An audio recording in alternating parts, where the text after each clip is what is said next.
Books मनोरंजक कहानियां 3 चोर बुक्स। बहुत दिनों की बात है। किसी शहर में रमन, घीसा और राका 3 चोर रहते थे। तीनों को थोड़ा थोड़ा विद्या का ज्ञान था।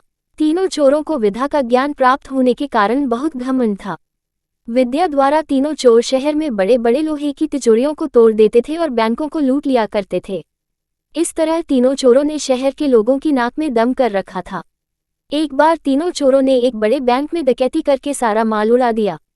तब पुलिस को खबर हुई तो तीनों चोरों को पकड़ने के लिए तलाश करने लगी, मगर तीनों चोर पास ही के एक घने जंगल में भाग गए।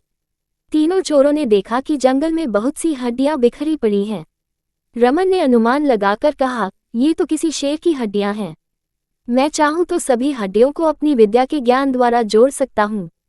घीसा को भी विद्या का घमंड था, सो वह बोला, अगर ये शेर की हड्डियां हैं तो मैं इनको अपनी विद्या द्वारा शेर की खाल तैयार कर उसमें डाल सकता हूं। रमन और घीसा की बात सुनकर राका का भी घमंड उमड़ पड़ा और उसने कहा, तुम दोनों इतना काम कर सकते हो तो मैं भी अपनी विद्या द्वारा इसमें प्राण डाल सकता हूं। तीनों चोर अपनी विद्या का प्रयोग करने लगे।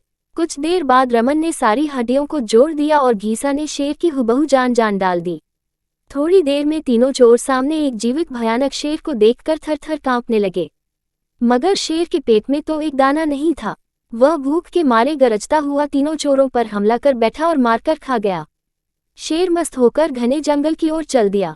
कहानी से शिक्षा दोस्तों, इस कहानी से हमें यही शिक्षा मिलती है कि कभी घमंड नहीं करना चाहिए।